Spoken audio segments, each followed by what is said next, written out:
Bonjour,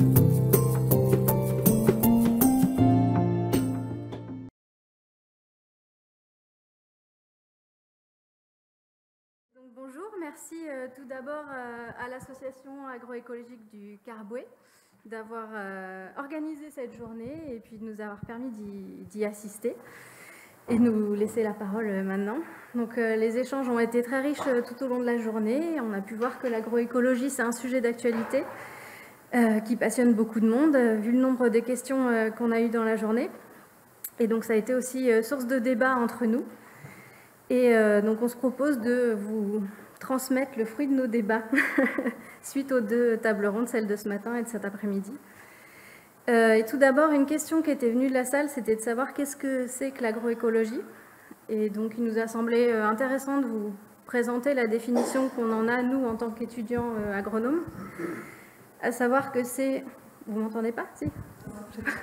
Ok. Que... ça a donc plusieurs visages. Donc, il s'agit d'une discipline scientifique qui est à l'interface entre l'agronomie et l'écologie.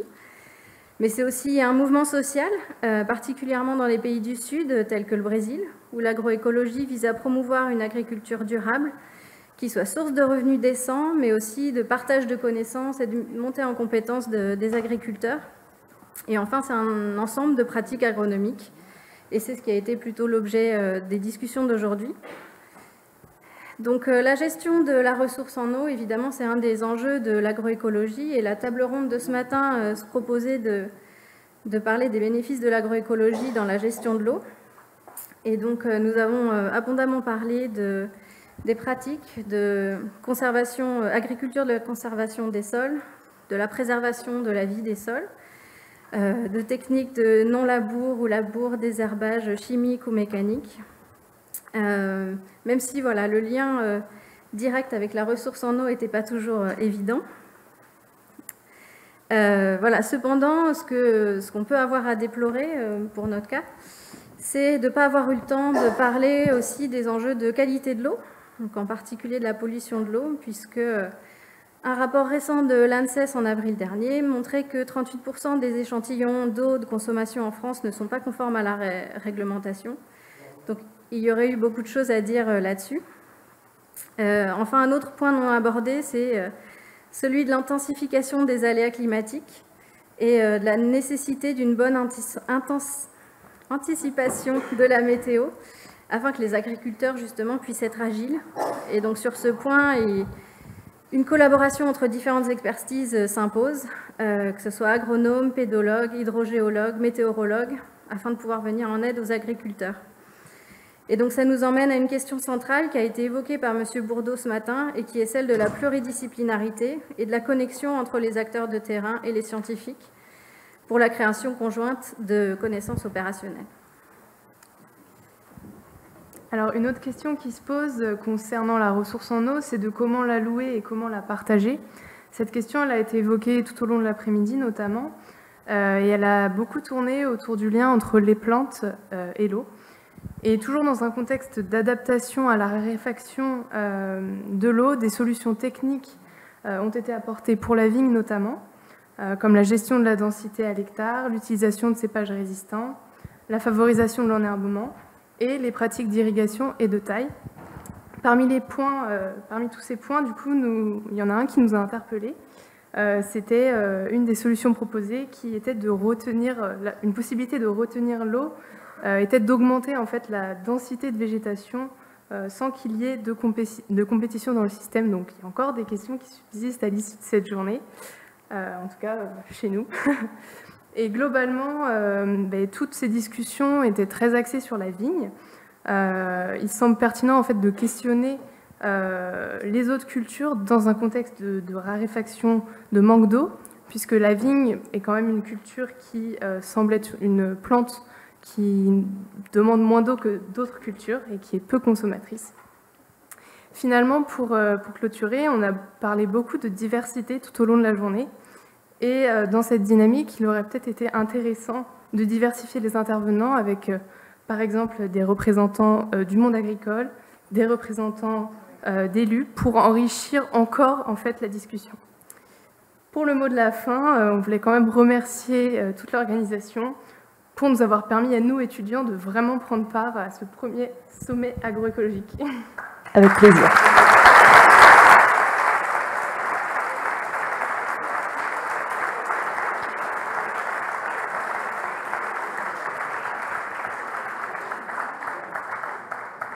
Merci, mesdames, pour votre synthèse.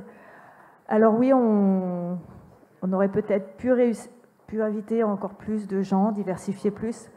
Ça voulait dire des discussions encore plus longues.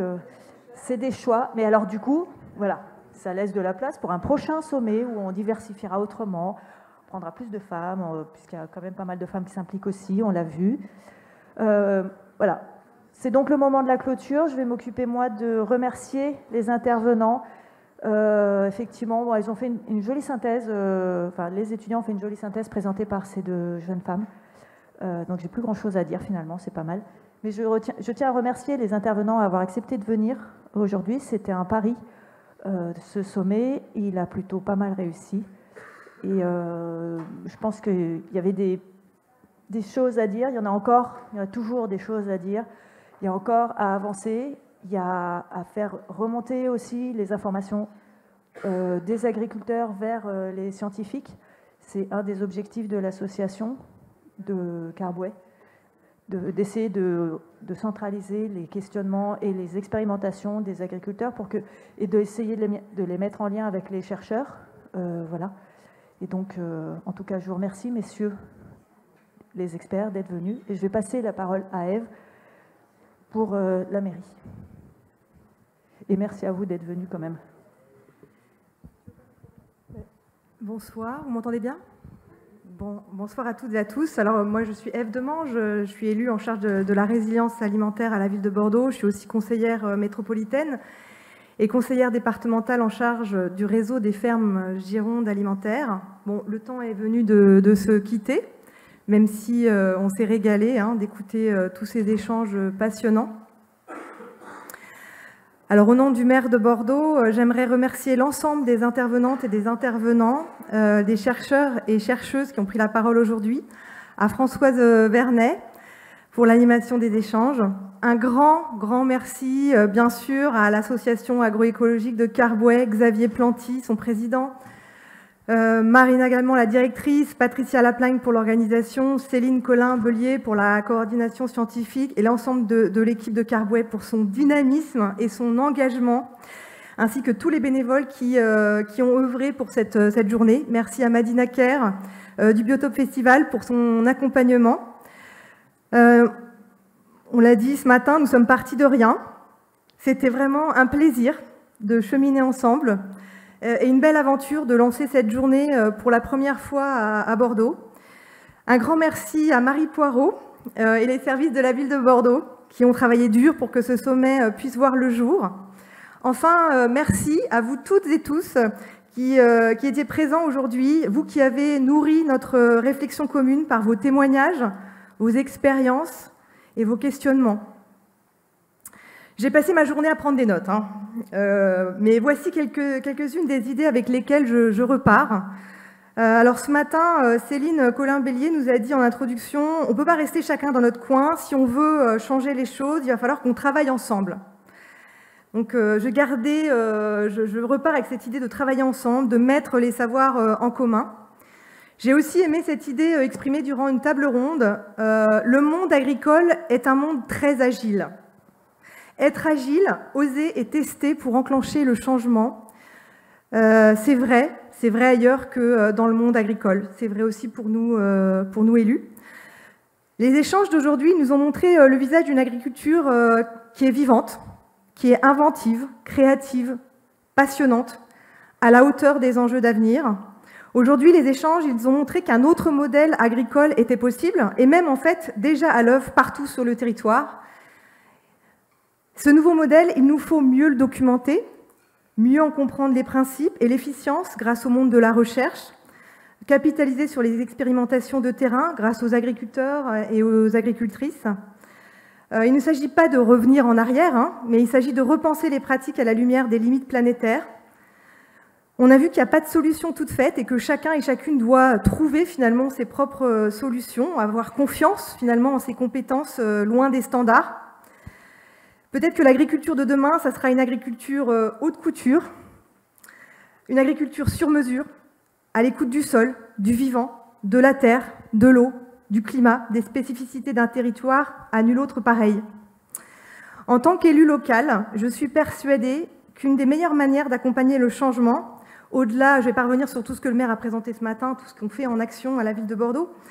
En fait, ce que j'ai envie de dire, c'est que nous, effectivement, notre rôle aussi, c'est de mettre en lumière ce qui marche, de donner les moyens aux pionniers et aux pionnières que vous êtes d'avancer, de se fédérer pour faire grandir un nouveau récit d'une agriculture agroécologique agile, intelligente, résiliente, qui réussit.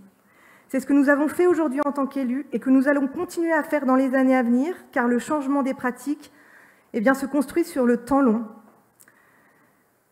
Merci à nouveau à Xavier Plantuy d'être venu un jour à la mairie avec son envie de créer ce sommet de l'agroécologie avec Bruno Boidron, Gonzague Lurton et Guy Gravelier, plein d'énergie. Voilà, je suis ravie qu'on soit allé au bout de cette idée aujourd'hui. Pour terminer, je vais citer cette phrase de Marc-André Sellos avec laquelle j'ai envie qu'on reparte. Si un jour quelqu'un vous dit que l'agroécologie ne peut pas nourrir la planète, c'est le signe de son incompétence. Merci à toutes et à tous pour votre écoute et à bientôt.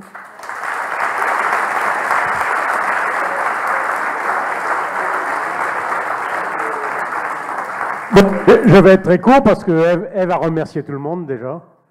Il faut que je remercie quand même tous nos sponsors et tous ceux qui nous ont aidés à monter cette journée, sachant qu'il y a 6 mois, on avait déjà démarré la réflexion et les travaux, mais qu'on n'avait pas un sou en poche. Et finalement, on va boucler la journée de façon tout à fait cohérente. L'association agroécologique de Carbouet, elle est là pour faire ce genre de choses le plus souvent possible et puis d'aider sur le terrain les agriculteurs à organiser leur transition agroécologique. Rejoignez-la. Les jeunes de Bordeaux Sciences Agro, merci beaucoup. On vous fera une cotisation pas chère. Et déjà qu'elle n'est pas chère. Hein. Et nous allons continuer sur cette voie-là. L'association de Carbouet, elle est là pour que toutes les choses qui sortent, comme ce café Audialat, descendent vers vous le plus vite possible, sans être bloquées dans un tiroir de ministère ou de chambre d'agriculture. C'est ça le but. C'est une stratégie gentille, de contournement. On est contre personne, mais on veut que ça bouge. Voilà.